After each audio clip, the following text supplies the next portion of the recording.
আমরা আধার পথের যাত্রী। কিন্তু কিন্তু এখন আমাদের হাতে সময় কম, তাই সেই চেষ্টা না করাই উত্তম।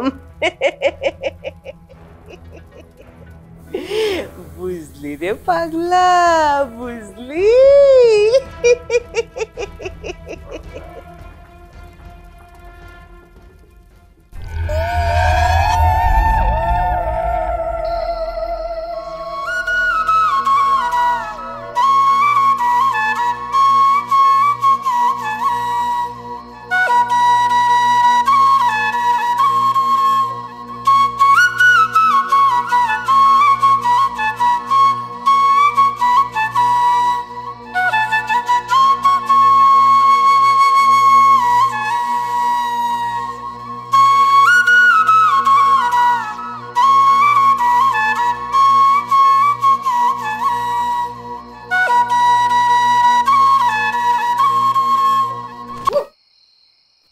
হাই যারা তুই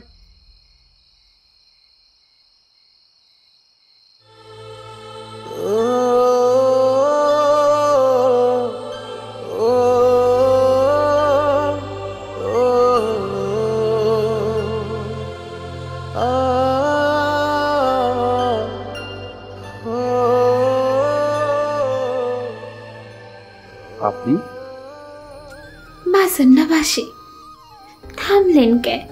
আমি তো আপনার বাসির সুর শুনতেই আইছি। তা না হয় শুনবেন, কিন্তু আমি কি আপনার পরিচয় জানতে পারি? বাসি শোনানোর জন্য পরিচয় জানাটা কি খুবই জরুরি?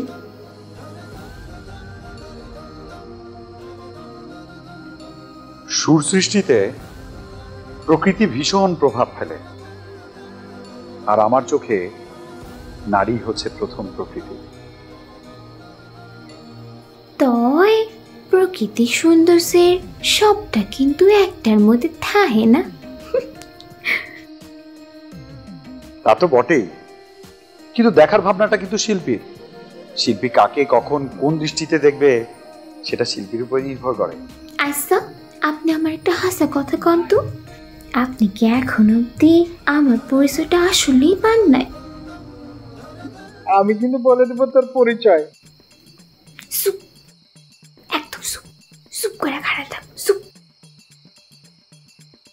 এতক্ষণ অবধি যা দেখেছি এটাকে অন্তত পরিচয় বলা যায় না।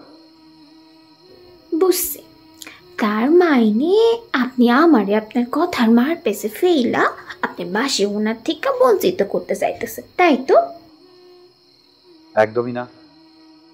আপনি বাঁশি শুনতে চেয়েছেন, আমি অবশ্যই শোনাবো, কিন্তু একটা শর্ত আছে। কি শর্ত?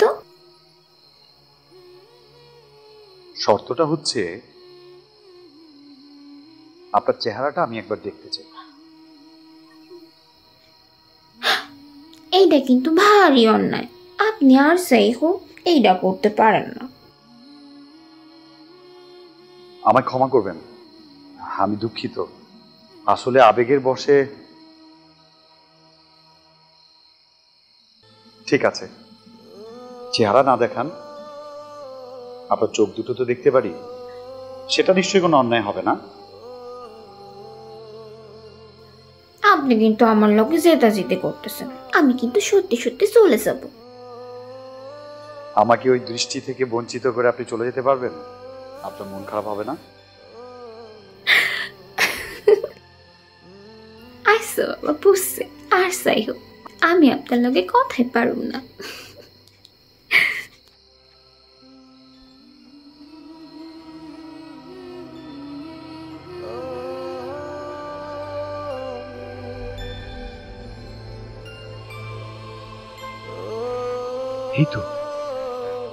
এই তো সেই চোখ।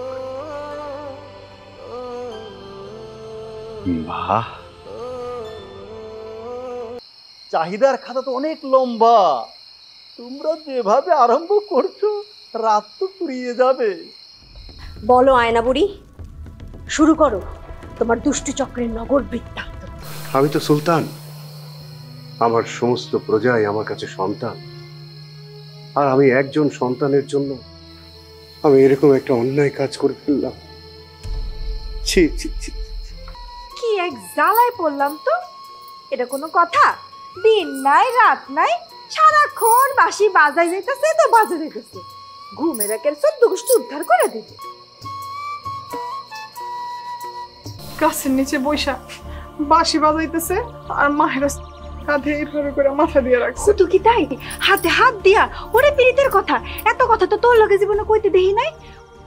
ওই বাঁশিওয়ালা তোরে ঠকাইতেছে সই। হয় ইন্দিরা,